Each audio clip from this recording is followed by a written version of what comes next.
e o moço lhe foi como um de seus filhos. Consagrou Mica ao moço levita, que lhe passou a ser sacerdote, e ficou em casa de Mica. Então disse Mica: sei agora que o Senhor me fará bem, porquanto tenho um levita por sacerdote. Senhor nosso Deus e amado Pai, graças te damos, porque a sua palavra foi lida e será exposta para a tua glória. Que ídolos, falsos deuses, sejam destruídos nesta manhã. Que o Senhor venha nos convencer do pecado, da justiça e do juízo por intermédio do teu Santo Espírito, e assim possamos proclamar nossa fé exclusivamente em Cristo, cujo é o autor e consumador da nossa fé. Assim nós oramos em nome de Jesus. Amém. Título deste sermão: a ilusão de legitimar o que Deus não ordenou. Certo? Vamos lá, criançada.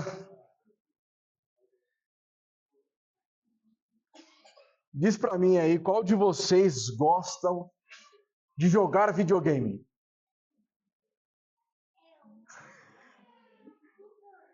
Não é do olho não. Tem uma criança ali que levantou a mão ali, mas...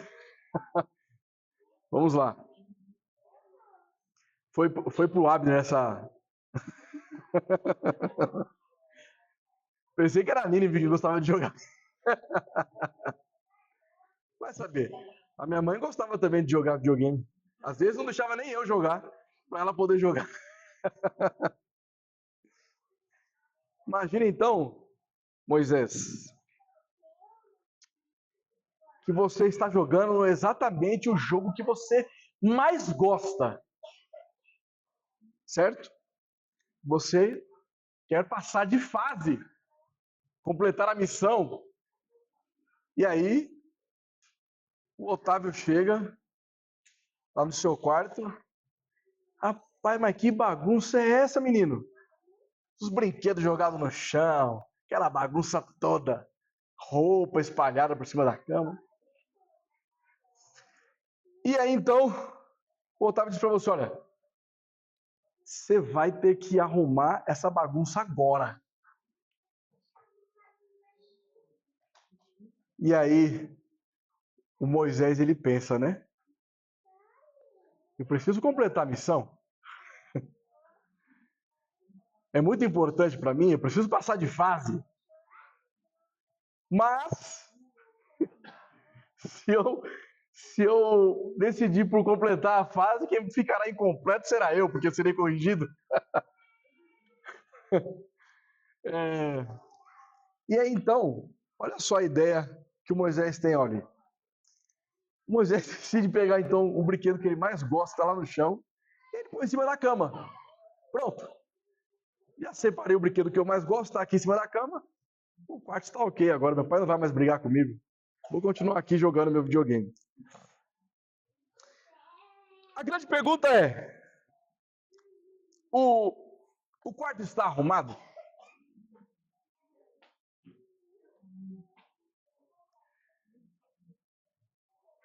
Será que colocar apenas um brinquedo em cima da cama vai tirar a imagem daquele quarto bagunçado? Não, né? Porque, na verdade, as coisas continuam jogadas, os brinquedos espalhados, porque, na verdade, o Moisés tomou a decisão de completar a fase do seu jogo e apenas separar um único brinquedo para que o papai não brigasse com ele. Bom, é mais ou menos isso a história que nós vamos trabalhar hoje, nesta manhã. Porque nós vamos, assim como o Vitinho disse aqui agora na oração, nós estamos trabalhando a história de Mica, que tentou fazer uma coisa certa de um modo errado.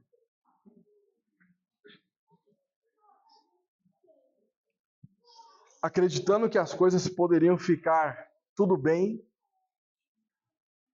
talvez num jargão mais popular, num truque de mágica. É bem assim, meus irmãos. Quando nós vamos comprar um carro,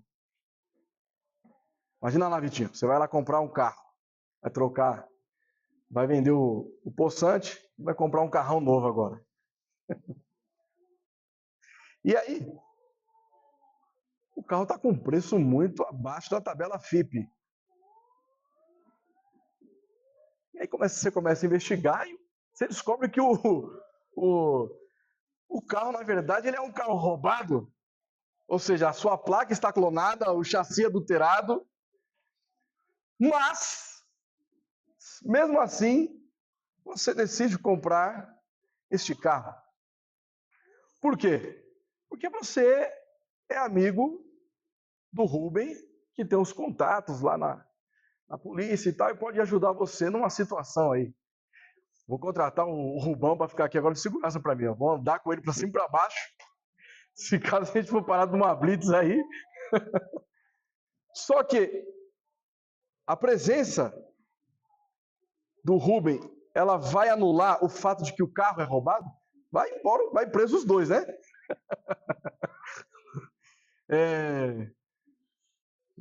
Isso vai impedir de você levar uma multa e ser preso?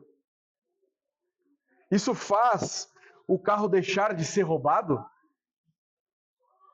Isso torna o crime um ato legal?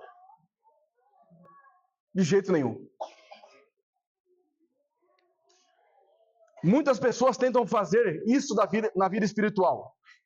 Elas constroem uma vida de desobediência, cheia de pecados e regras criadas por elas mesmas. Mas depois tentam contratar rituais legítimos, pastores ou um pastoreio de fachada para tentar carimbar e aprovar o que Deus já condenou. Na história de Mica, nós vamos observar que ele tentou oficializar a sua apostasia trazendo um levita para a sua igreja caseira. Ele quis trazer alguém que de fato deveria cuidar do templo, mas para uma adoração errada. Porque ele estava preocupado com os seus próprios interesses.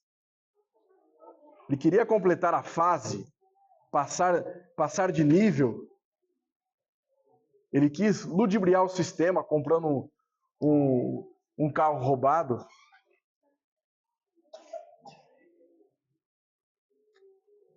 Mica, ele é um servo da idolatria. E ele procura legitimar isso de uma maneira que agrade a Deus. Então, nós daremos continuidade ao capítulo 17, e agora nós iremos dos versículos 7 ao 13, como nós já lemos, e vamos perceber que após estabelecer um santuário idólatra com o seu próprio filho como sacerdote, a história de Mica ganha um novo personagem. Um jovem levita de Belém de Judá.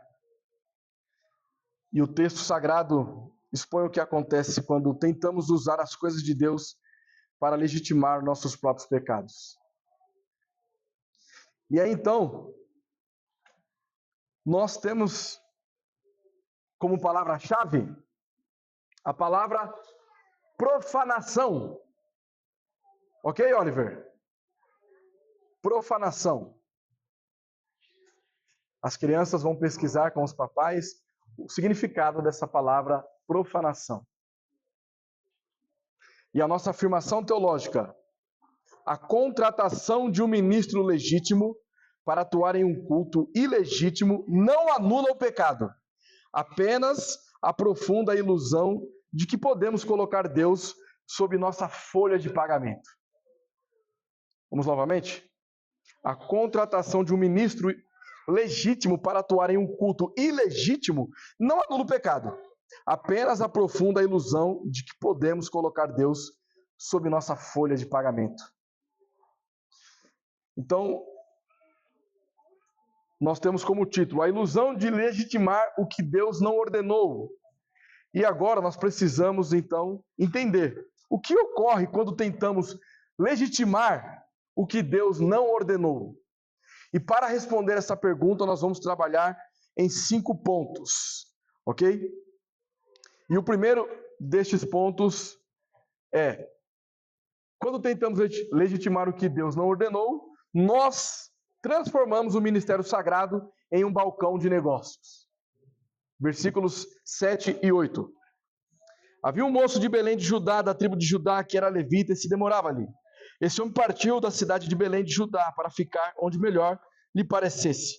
Segundo, pois, o seu caminho chegou à região montanhosa de Efraim, até a casa de Mica.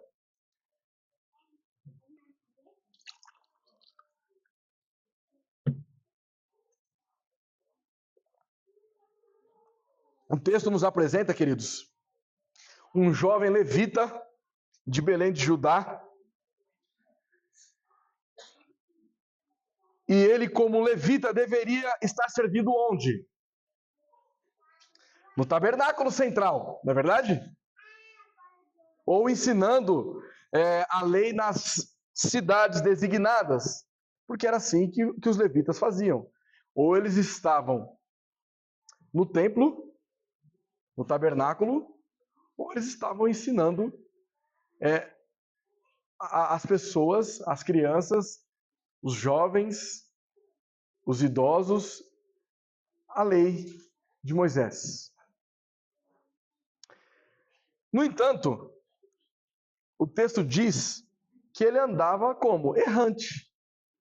Porque diz o seguinte, ele era levita e se demorava ali. Ou seja, ele estava caminhando sem nenhum propósito, sem nenhum objetivo. Ao menos por sua cobiça, que ao desenrolar do texto nós vamos perceber. O que significa isso? Que ele estava ali procurando um lugar melhor, onde lhe parecesse, e, portanto, ele abandonou o chamado ministerial por conveniência e partiu em busca de ganhos financeiros e estabilidade material. Qual é o mandamento que é violado por este levita? Nós devemos sempre fazer um exercício de trazer à memória a aliança que está em vigência aqui. Nós estamos no pacto mosaico, a aliança de Moisés. Ok? Então, o levita, sendo subjugado pela lei, ele viola um mandamento direto, que é o 10º mandamento. Quem aí sabe qual é o 10º mandamento? Eita! Isso aí, Esther, parabéns. Então, ele violou frontalmente este 10º mandamento: não cobiçarás. Êxodo 20, versículo 17. E como o texto sagrado nos ensina, a lei de Deus é espiritual. Ela julga as intenções ocultas e os impulsos e os desejos nutridos secretamente no coração. Porque vamos lá, meus irmãos. Deixa eu só marcar o...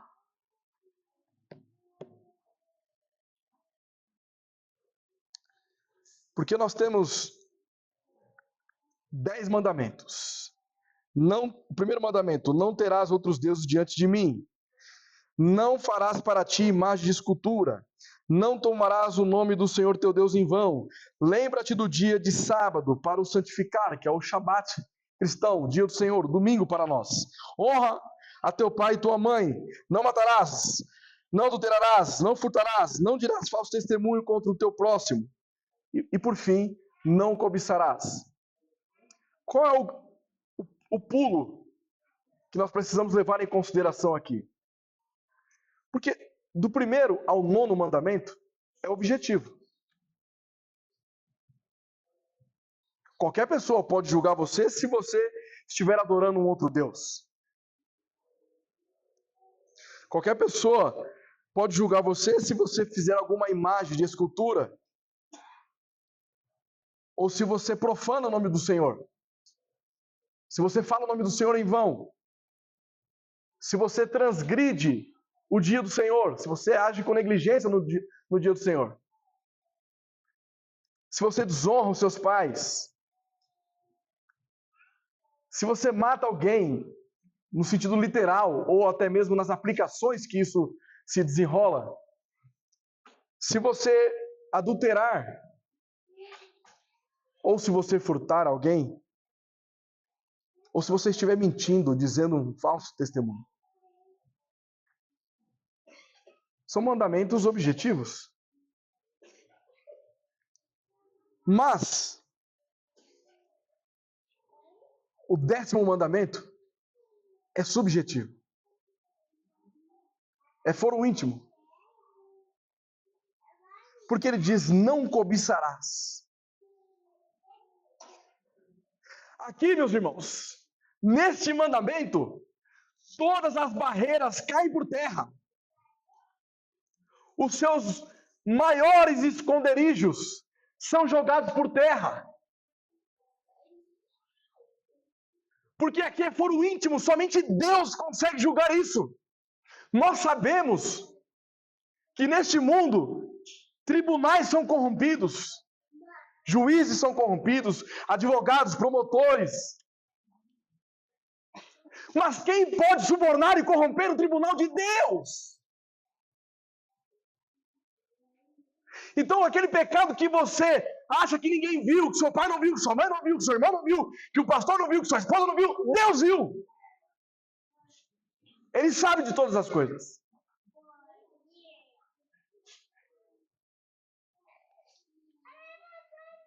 Você não sabe se a pessoa que está do seu lado, neste exato momento, está te cobiçando. Você não sabe se alguém está cobiçando a sua esposa, se alguém está cobiçando o seu marido, se alguém está cobiçando o seu trabalho, se alguém está cobiçando a sua casa. Deus sabe.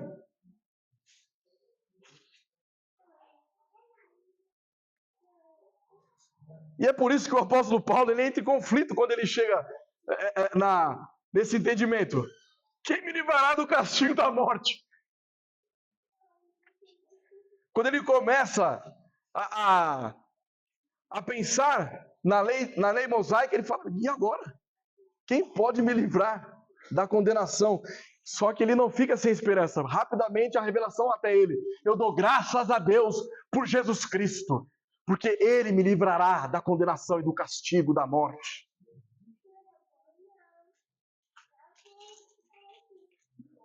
A transgressão deste levita, ela começou muito antes de ele aceitar este emprego idólatra. Começou na sua cobiça. Veja o que John Maxwell diz.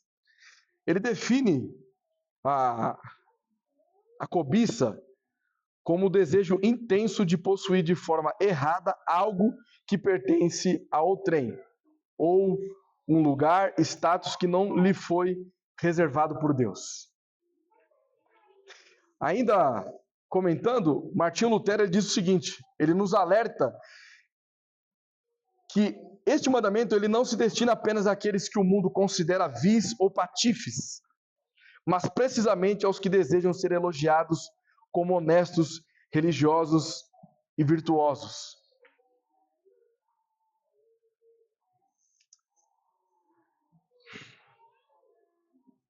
Sabe como nós falhamos miseravelmente neste mandamento?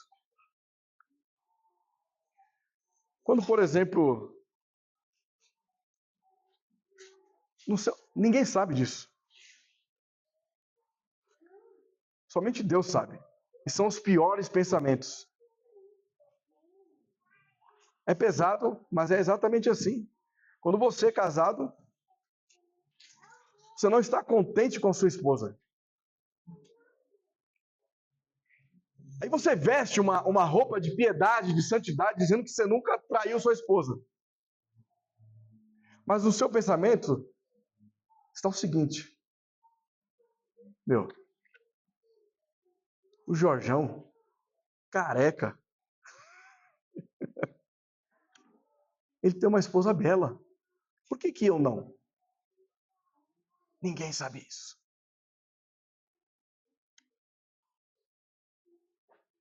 Ele não fala para ninguém. Está aqui na mente dele. Ele acha que ele está seguro, porque ninguém sabe desses pensamentos. Meu, a Aline está grávida de novo. Eu não consigo ter um filho. Como pode? O pastor André não sabe nem falar português. Que ele quer ensinando ali na frente. Eu ensinaria melhor do que ele. Eu pregaria melhor do que ele. Não é muito difícil. Mas o ponto não é esse. Eu queria estar no lugar dele. Em alguns casos eu gostaria que você estivesse mesmo no meu lugar. Mas este não é o ponto. É a sua falta de contentamento em Jesus Cristo e naquilo que ele lhe concedeu. E aí, então as suas inclinações, os seus pensamentos estão distantes do deleite e do prazer em Deus e está na cobiça naquilo do próximo, em qualquer outra coisa que seja do próximo.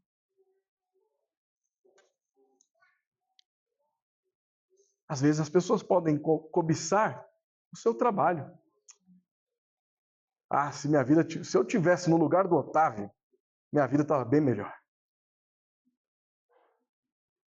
A questão é que a pessoa geralmente que pensa dessa forma nunca foi perguntar quais são as lutas do Otávio, quais são as dificuldades dele, se ele precisa de um socorro, de uma ajuda, se está tudo bem no lar dele. O jovem levita, ele mantinha uma aparência externa de piedade ministerial, mas por dentro estava completamente dominado pelo pecado. E o pecado interno da cobiça. Note que Mica é um idólatra, mas quando ele tem a noção de que ali é um levita, de fato, ele tem algum tipo de esperança neste levita. Só que a imagem que Mica tem deste levita é uma imagem externa, mas por dentro o levita estava pior do que o próprio Mica. Não estava contente naquilo que Deus havia designado a ele. Por isso que ele está como um andarilho. Um errante andando buscando qualquer outra coisa que não fosse servir no templo do Senhor.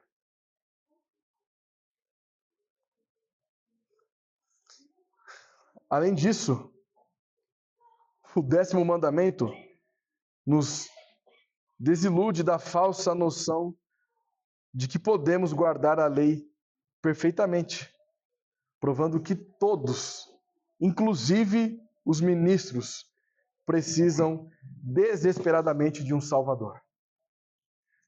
Qual a finalidade da lei? A lei, ela serve para escancarar a sua natureza pecaminosa e mostrar a necessidade de um Salvador. Então, se você vai evangelizar alguém, comece pelos 10 mandamentos e suas aplicações. Porque se você for conversar com uma pessoa que se considera boa, ela vai vir com esses argumentos externos. Nunca matei, nunca roubei, nunca menti. Já está mentindo, né? Porque dizer que nunca mentiu. Mas comece mostrando o que é uma adoração a um falso Deus. Adorar um Deus cujo não está prescrito na Escritura é idolatria. Adorar a Deus cujo não é o Deus trino, Pai, Filho e Espírito Santo, é idolatria. Por isso nós dizemos que mesmo os judeus que se denominam monoteístas, eles também são idólatras, porque eles adoram a um Deus que não é o Deus da Bíblia. E aí nós caímos num quê? Num pragmatismo vocacional e uma cobiça oculta. Cristãos e líderes que guiam seus passos ministeriais e profissionais unicamente pelo critério do ganho financeiro ou conforto pessoal, a Bíblia nos mostra o antídoto para esse tipo de cobiça, que é o contentamento. Depois meditem lá em 1 Timóteo, capítulo 6, versículos 6 e 7. Contentar-se, queridos, é estar satisfeito com o que o Senhor providencia. É você ter o descanso plenamente na sua providência. Eu sei que nós gostaríamos de ter mais do que temos no presente momento. E não há nenhum pecado quanto a isso. Mas haverá um grande pecado em sua vida a partir do momento que o que você tem não te torna feliz. Porque estará revelando um ídolo no seu coração. Estará dizendo que você, para ser feliz, precisa de mais alguma coisa que não seja somente Cristo. E aí então você perde a característica dos reformados. Solos Christus. Somente Cristo. O pecado do levita foi olhar para as circunstâncias como murmuração e inveja ao invés de exercer gratidão.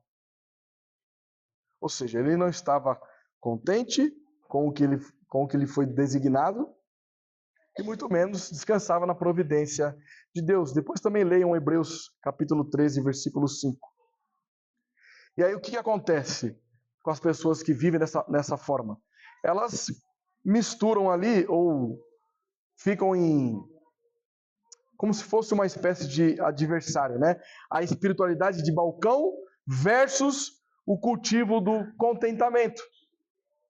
Porque quando nós buscamos a igreja ou o ministério não para servir com integridade, mas para buscar status ou ganhos egoístas, em vez de nós focarmos no que os outros têm ou no que o mundo nos oferece, somos desafiados a examinar o coração e nos arrepender e viver a realidade do apóstolo Paulo em Filipenses 4, 11 e 13. Qual que era a realidade do apóstolo Paulo? Que ele aprendeu a viver contente em toda e qualquer situação, sabendo que nossa suficiência vem daquele que nos fortalece. Nós precisamos contar as bênçãos recebidas da divina mão, em vez de cobiçarmos caminhos de facilidades humanas. O apóstolo Paulo ele sabia viver com muito ou com pouco. Em qualquer uma das circunstâncias, glória somente a Deus.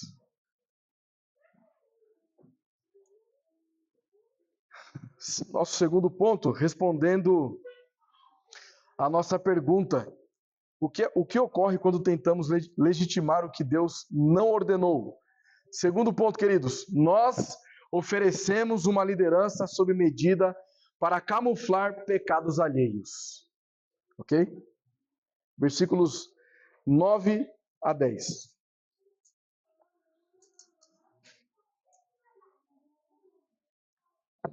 Perguntou-lhe Mica, de onde vens? Ele lhe respondeu, sou levita de Belém de Judá, e vou ficar onde melhor me parecer. Então lhe disse Mica, fica comigo e ser por meu pai sacerdote. Cada ano te darei 10 ciclos de prata, o vestuário e o santuário, e o sustento. O levita entrou, certo? E consentiu, já entra no versículo 11 ali. Vamos lá. Mica interroga o jovem errante e ao descobrir que ele é um legítimo levita, imediatamente lhe faz uma proposta de contratação. Fica comigo e ser-me por pai e sacerdote. Ele ainda oferece um salário fixo, né? Um vale roupa, um VR ali pro levita. É só você ficar que o Pix cai na hora, meu irmão. Só você ficar aí. Vai cantar o Pix. O levita aceita de pronto. É a oportunidade que eu estava esperando, hein? Até agora. Aí, ó, olha os humilhados sendo exaltados aí, ó. Tá vendo? O ponto é que um levita de verdade submeteu-se a ser empregado particular de um idólatra.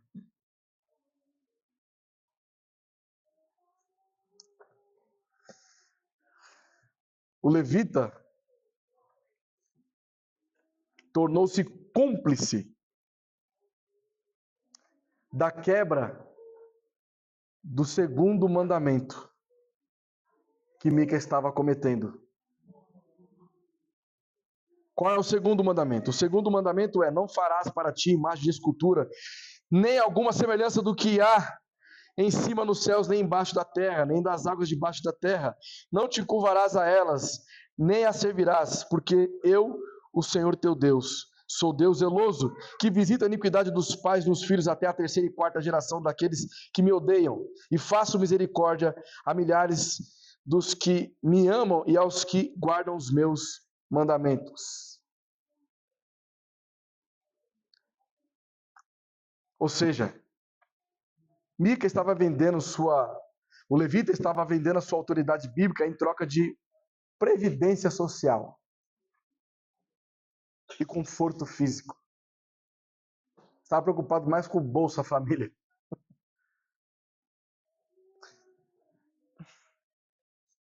Olha,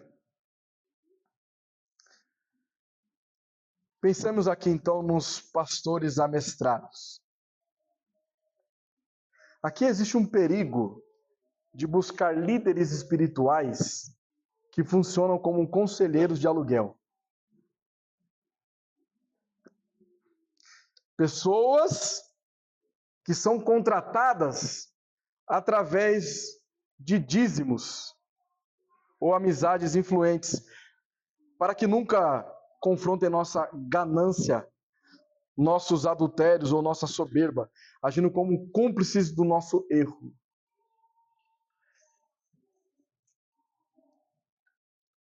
É o que nós mais identificamos no cenário da igreja brasileira. Líderes gananciosos, sedentos e avarentos pela riqueza. Porque a partir do momento que o Elson ele dá uma oferta robusta, ô Elson, tá adorando falso Deus? Não, deixa ele, o homem é que ele não conhece ainda. Deixa outra hora a gente conversa com ele. É boa gente, pô. Foi lá em casa esse dia, almoçou comigo lá, a gente orou junto.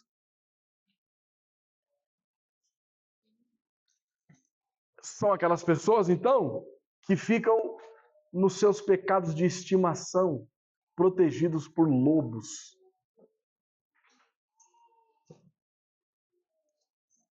Falsos profetas, devoradores, que incutiram no evangelicalismo moderno toda sorte de heresia,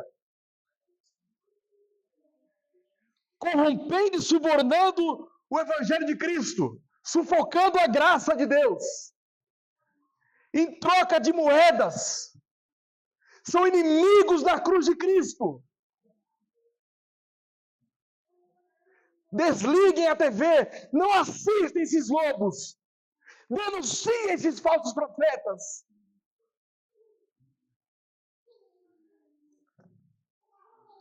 Porque eles estão ofendendo a santidade de Deus. Eles não querem saber de uma vida edificada, santificada com base na Escritura. O que eles querem saber é de riqueza e prosperidade. E assim que esse jovem levita estava sendo corrompido através do dinheiro para proteger a idolatria de Mica.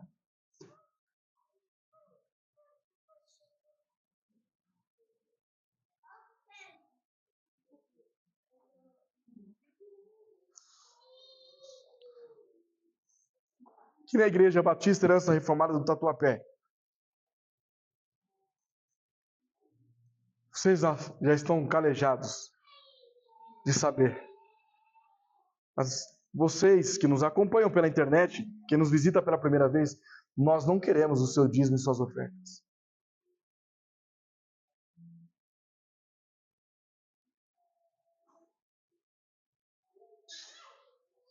Eu não quero nem saber quanto que você oferta. Eu não tenho nem acesso a essas informações. Então não estou preocupado se você vai se ofender ou não com o que nós estamos ministrando. Não fala isso, nós estamos precisando sair desse espaço aqui para alugar um espaço melhor. Mas vai ser com o joelho no chão e oração. Vai ser descansando na providência divina. É dessa forma que nós vamos. Não deposite nenhum centavo para nós, acreditando que Deus vai multiplicar em 1000 vezes a sua... Não faça isso. Não faça isso querendo colocar Deus como um objeto de barganha. Não coloque ofertas generosas, acreditando que nós vamos aliviar quando você for pego no seu pecado de estimação. Não faça isso. Nós recebemos as ofertas? Recebemos. De quem? Daqueles que nasceram de novo. Que fazem por gratidão. Reconhecendo quem é Jesus Cristo. E preocupados com o avanço do reino. Porque nós somos otimistas. E o Evangelho de Cristo ele vai triunfar. Amém.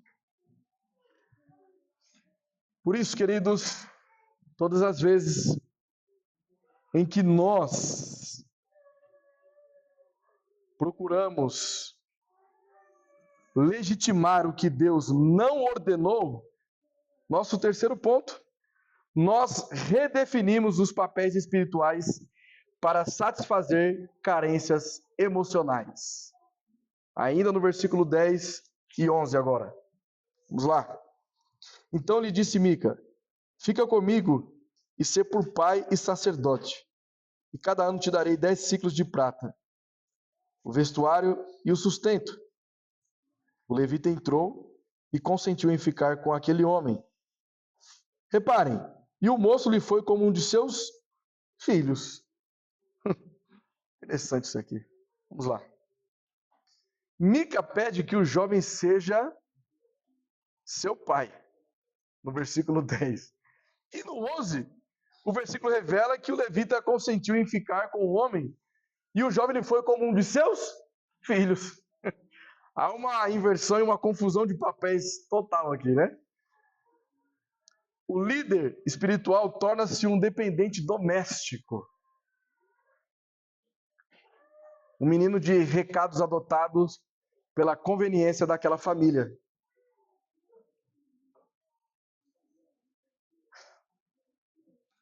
O mandamento persiste em ser violado. E aqui, a nossa palavrinha-chave de hoje, um ato de profanação. Porque quebra implícita do princípio de reverência ao Senhor, onde a ordem espiritual é subvertida para preencher o vazio psicológico e o capricho emocional do contratante. E é aqui que os lobos permanecem. Eles, sendo sustentados pelas ofertas generosas, então ele vai te falar o que você quer ouvir. Ele não vai falar de pecado. Você acha que ele vai falar de pecado? Ele não vai falar.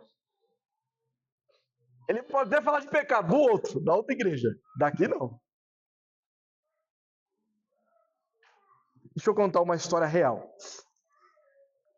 Eu tenho um amigo, um pastor, um conselheiro bíblico,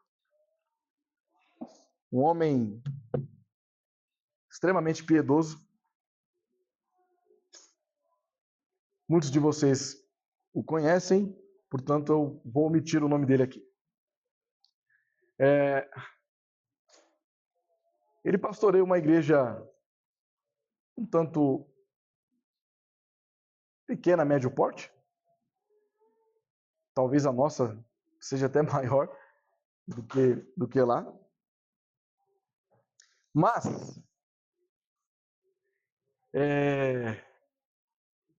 ele é assalariado pela igreja.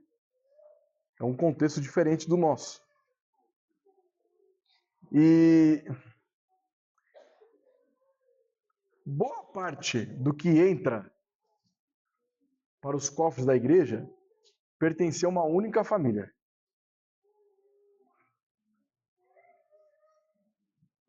Certo? Olha o que vem agora. Essa família decidiu colocar o filho em um colégio católico. E tinha que fazer tudo, o crisma, catequese, tudo. E aí, esse meu amigo pastor foi exortar o pai.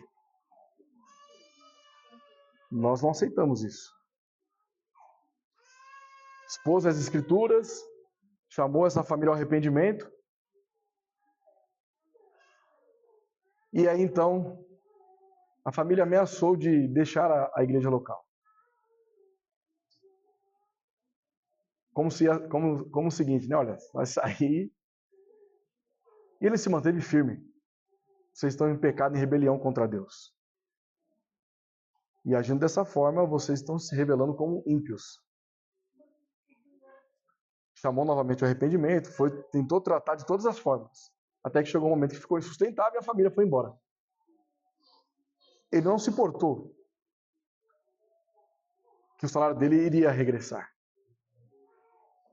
a quando ele havia iniciado os trabalhos na igreja. Então diminuiu drasticamente. Mas o ponto é, o que está em jogo é a verdade, é a palavra de Deus. Então,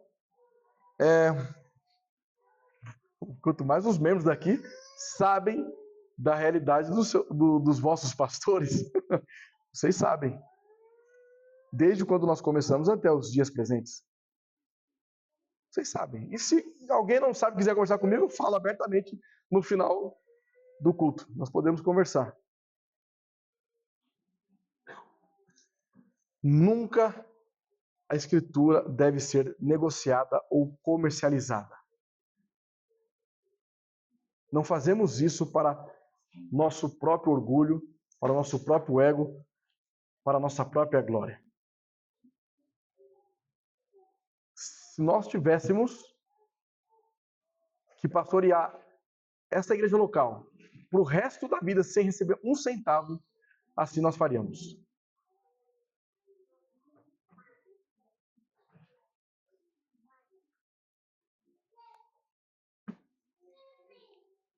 Teria outras implicações aqui, mas nós iríamos fugir um pouco do contexto aqui. O ponto é que o levita, por poucas moedas de prata, ele negociou a verdade. Ele se corrompeu. Ele saiu do sacerdócio do Deus vivo de Israel para o sacerdócio idólatra, pagão. Por isso que todas as vezes em que nós tentamos legitimar aquilo que Deus não ordenou, quarto ponto, nós profanamos os rituais sagrados para dar aparência de ordem ao caos. Versículo 12. Consagrou Mica ao moço levita, que lhe passou a ser sacerdote, e ficou em casa de Mica. Vamos lá.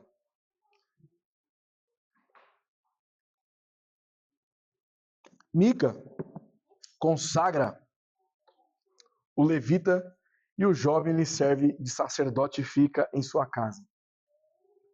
Mica acreditava sinceramente que a presença física de um oficial legítimo purificava a sua casa de deuses. Por isso ele misturou o ritualismo formal da lei com a feitiçaria idólatra doméstica. E aqui ele quebra então o terceiro mandamento. Qual é o terceiro mandamento? Amém. Uma violação direta. Não tomarás o nome do Senhor teu Deus em vão. Êxodo 20, versículo 7. Ele usou o ritual de consagração estabelecido por Deus para institucionalizar a sua apostasia.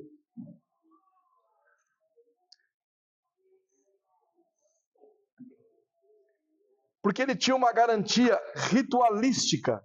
São aqueles, para que nós entendamos melhor, são aqueles cristãos que acreditam que a participação na Santa Ceia, o batismo dos filhos, ou a presença assídua aos cultos, anula uma semana inteira vivida na prática da desonestidade, da pornografia, ou da maledicência. O ritual, sem arrependimento, vira zombaria contra Deus. Por isso que todas as vezes que você observa uma igreja, ou melhor, uma pseudo-igreja, distorcendo o evangelho para satisfazer o ego das pessoas, elas estão violando o terceiro mandamento. Estão proferindo o nome do Senhor em vão. Todas as vezes que você age na carnalidade, viver uma vida no pecado, e você diz que você é cristão ou cristã, mas na prática você se parece com um ímpio, você também está violando o terceiro mandamento. Você toma o nome de Deus em vão.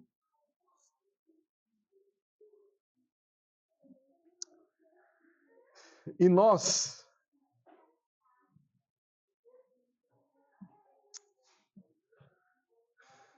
quando tentamos legitimar o que Deus não ordenou, nós caímos na superstição teológica de achar que podemos barganhar com Deus. Versículo de número 13. Então disse Mica: sei agora que o Senhor me fará bem, porquanto tenho um levita por sacerdote. O capítulo encerra com a declaração arrogante de Mica: agora sei que o Senhor me fará bem, porquanto tenho um levita por sacerdote.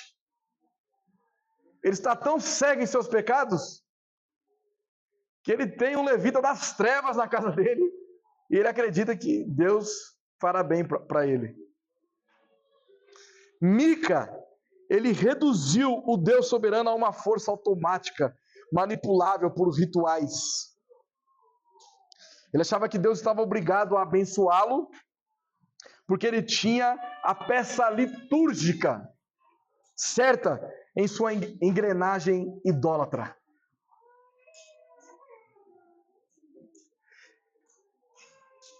Ele quebra o primeiro mandamento: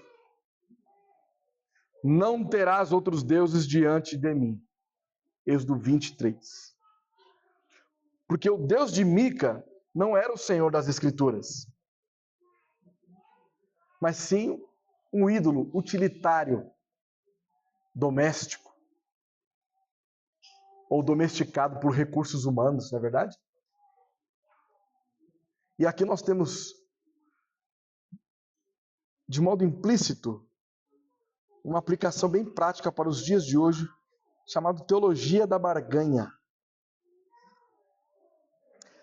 A heresia de achar que Deus é obrigado a nos dar saúde, riqueza ou livramentos porque cumprimos nossa parte.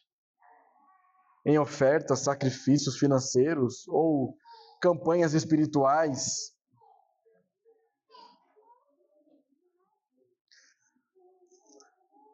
Acho que foi hoje pela manhã, eu estava vendo um rapaz chamado, um apologeta, Maurílio. Não sei se vocês já ouviram falar. Ele é muito bom. Acho que ele está lá no Canadá, salvo engano. E ele estava refutando um ateu. Esse foi um argumento mais tosco que eu já vi em toda a minha vida. O ateu dizia o seguinte: a inexistência de Deus é provada que os hospitais curam mais pessoas que nas igrejas. Se eu colocar o Luquinhas ali, o Luquinhas ia refutar ele. Mas vamos entender aqui o porquê que eu estou trazendo isso. Porque é o que é vendido nas igrejas. É a campanha da libertação, culto dos milagres, da revelação. Aí você vê lá, nossa, poeira de ouro, pau de não sei o que lá, cajado de Moisés, dente de sei lá do mais o que. Aí você vê essas aberrações e são vendidas como evangelho. E o que eles estão fazendo na prática? Tomando o nome do Senhor nosso Deus em vão. Não são igrejas. Não pertencem a Cristo. São bodes guiados por lobos. Eles fazem com que esses ateus ignorantes zombem de Cristo por conta dessa teologia da barganha. Deus não se deixa subornar por aquilo que nossas mãos oferecem.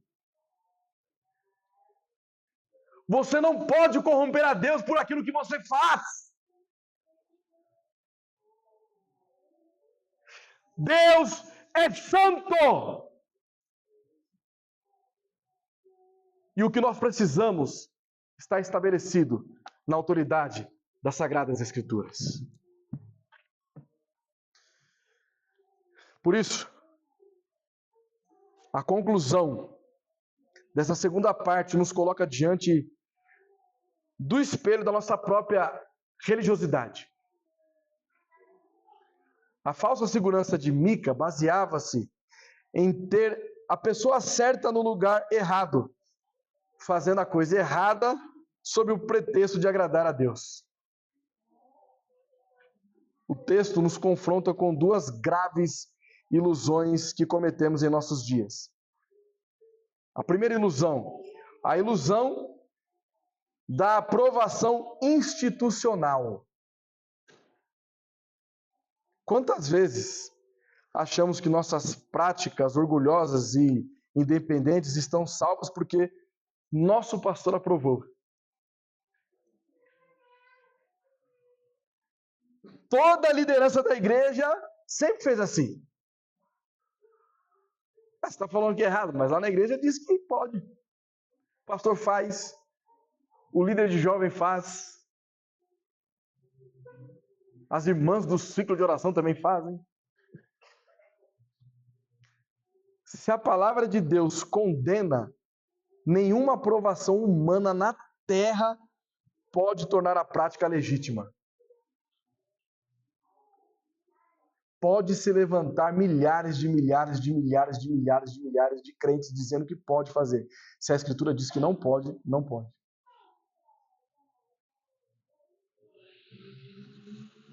E nós vivemos assim, na contramão. Por isso que somos tidos como a igreja fria. Isso que eles não assistiram um culto com as minhas ministrações aqui, gritando fervorosamente. Mas somos frios. Culto sem graça, sem sal.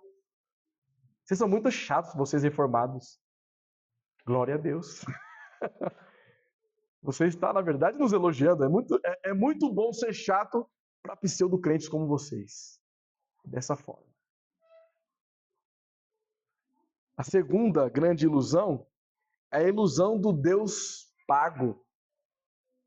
Ou seja, O levita vendeu sua santidade por 10 moedas de prata, roupas e comida. Nós vendemos nossa fidelidade quando silenciamos a verdade para não perder amizades, cargos ou vantagens financeiras. Todas as vezes que você negociar a verdade de Cristo, por qualquer razão, você está se aproximando deste levita aqui. Não, eu nunca vou aceitar dinheiro, suborno, para falar mentira para as pessoas. Eu vou falar sempre a verdade. Será?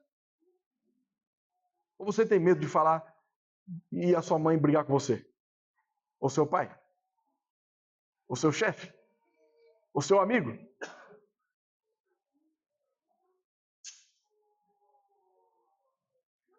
Precisamos arrepender-nos de tentar colocar Deus sob nossa folha de pagamento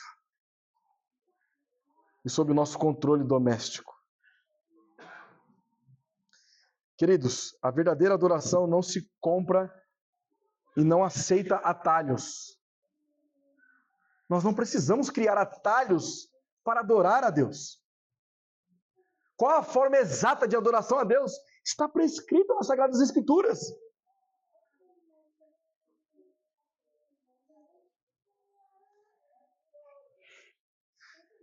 Trazer um levita para um altar de falsidade não purifica o altar, apenas corrompe o levita.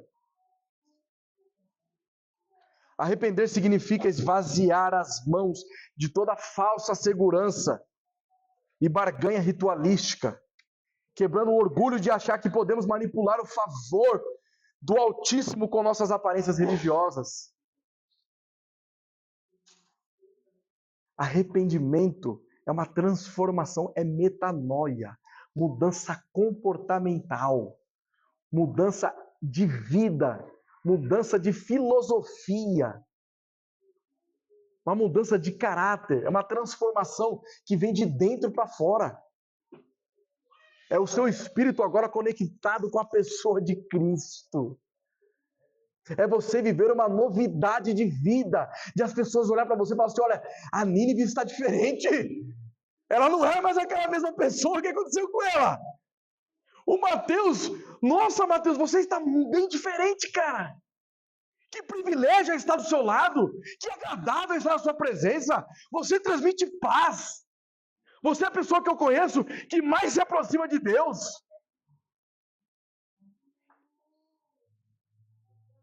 É você olhar para onde você estava no passado e pensar como é que eu pude estar lá tanto tempo assim. É aquelas amizades antigas que quando você está reunido com elas, não faz mais sentido, porque elas falam coisas que você fala, aqui não é mais meu lugar. É uma transformação. Então nós não precisamos aqui tentar legitimar as coisas que nós fazemos pecaminosas, utilizando circunstâncias humanas para manipular a Deus, porque Deus é imanipulável. Eu nem sei se existe essa expressão, mas se não existe, eu inventei agora. Ele não pode ser manipulado. Deus é santo, Ele é puro. E Ele nos concede a Tua palavra para que nós possamos, então, nos achegar a Ele, adorando em espírito e em verdade, sem criar atalhos, sem corromper pessoas, sem sermos corrompidos, apenas nos submetendo à palavra de Deus. Mica achou que sua casa estava segura porque ele havia comprado um sacerdote levita imperfeito e errante para o seu santuário particular. O jovem levita aceitou o emprego por 10 moedas de prata e roupas. Queridos, a nossa segurança familiar e a nossa salvação eterna não dependem de ministros comprados por mãos humanas.